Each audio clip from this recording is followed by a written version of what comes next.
Om Namo Narayana, welcome back. We are starting part 3 of the Yoga Sutras today, which is entitled Mystic Powers.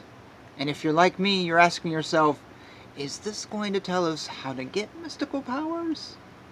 I don't know. Let's find out together. Dharana is the binding of the mind to a single object. Dhyana is the one-pointed direction of the thoughts towards the object of concentration. Samadhi is when the mind is empty of all sense of self, and only the object of concentration shines forth. The three practiced together on the same object is samyama. Through mastery of samyama, there ensues the flashing forth of mystical insight. Samyama is to be applied in progressive stages. These three are the inner limbs in relation to the previous limbs, yet they are the outer limbs in relation to the objectless samadhi. Restraint transformation is when the externalizing samskaras are subjugated by the appearance of restraint samskaras. These emerge in the mind at the moment of restraint. A tranquil flow of consciousness is produced by these restraint samskaras. The dwindling of all objectness and the rising of one-pointedness is the samadhi transformation of the mind. Then again, when the quiescence and the uprisen thoughts are similar, this is the one-pointedness transformation of the mind. By this are also explained the transformations of form, time, variation, and condition with regard to the elements and sense organs. The substance is that which underpins the form of the quiescent past, uprisen present, and indeterminable future. The differentiation in the sequence is the reason for the differentiation in the transformations. Through samyama on the three forms of transformation, knowledge of the past and future can be acquired. There is a natural confusion of word, object, and idea thereof on account of their superimposition on one another. Through samyama on the distinction between them, understanding of the sounds uttered by all creatures is acquired. Through direct perception of one's samskaras, knowledge of one's previous births is acquired. Through direct perception of the thoughts of another, knowledge of that person's mind is acquired. But that knowledge does not have as its object those thoughts together with the objective support of those thoughts, since the object is not present in that person's mind. Through samyama, on the form of one's body, upon the suspension of the capacity to be perceived, that is to say, upon the disruption of the light traveling from that body to the eye, invisibility is acquired. And we're going to pause here at verse 21. So, it just mentioned invisibility being acquired. Right as we end, we find this first mystical power. But yet I wonder, when this is titled Mystical Powers, is it really abracadabra type powers? The ability to levitate, the ability to be invisible, the ability to travel from one place to another. These are all powers that yogis are said to have, and many more. But on the other hand, is mystical powers, is the word mystical in the English language limiting?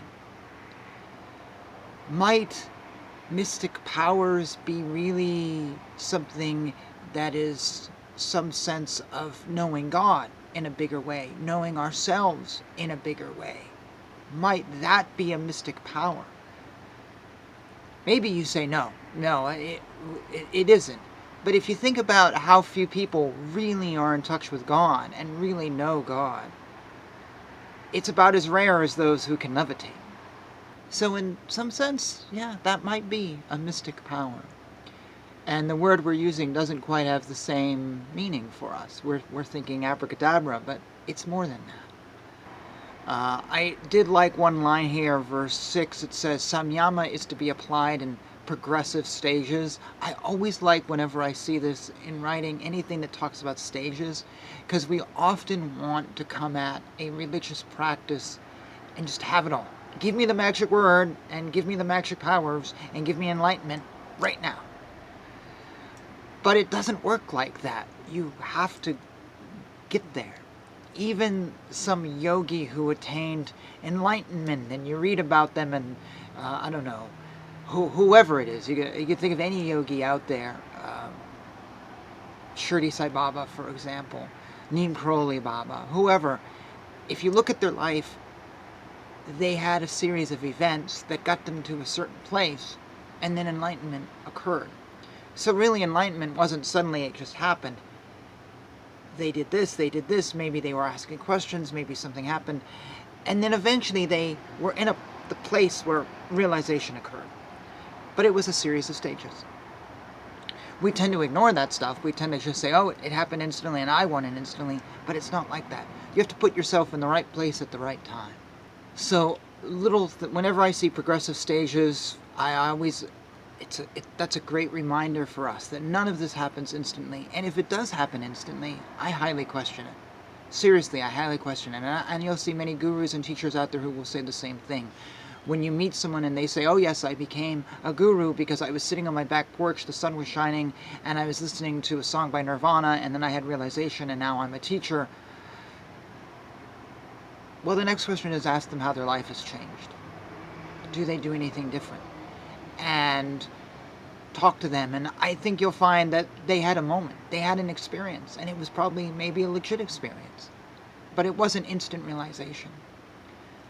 It may not be any realization. I don't know what it is, but whenever someone says they achieved everything in one moment and they never paid any attention to religion at all, that's not true. Either they did and they're denying it, or they didn't get there. But it's all a series of stages. Religion is not immune. Nothing happens instantly. Nothing happens instantly. Even death isn't instant. You might be slowly dying from a disease, or you might be in an accident and your body is destroyed and you die, but on a microcosmic level, first your heart is hit, and then this stops, and then this stops, and then this stops. It all happens in maybe 30 seconds or a minute, but it's not instant. Everything in the world is with stages, and this is the same thing. So for those of you who want instant mystic powers, I don't think it's going to happen.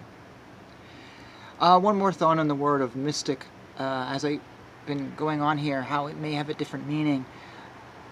I highly recommend you looking up these words that you see in this on websites that seem to have some authority based on the Vedas and Hinduism. Not a New Age website, not Wikipedia, but a website that actually honors the Vedas. Because there are different definitions for words depending upon where you're coming from. And someone who has no interest in the Vedas, no basis in them, no interest in Hinduism, may define a word very, very differently. And that definition might be okay, but if you're reading something like the Yoga Sutra, these words are probably not using that definition. They're using a definition that Patanjali would be used when he wrote this or compiled it, and they're going to use a Vedic definition. Let me give you one example that will make this very clear.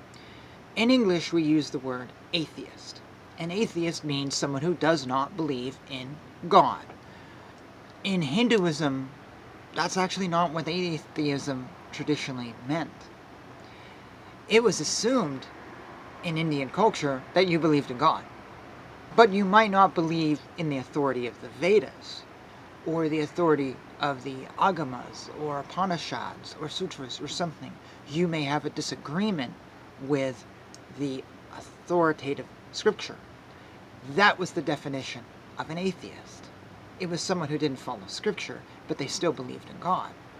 That's a very different definition than the Western definition of you don't believe in God. Don't follow the trend to interpret these things via a Western mindset, because you will get the wrong output.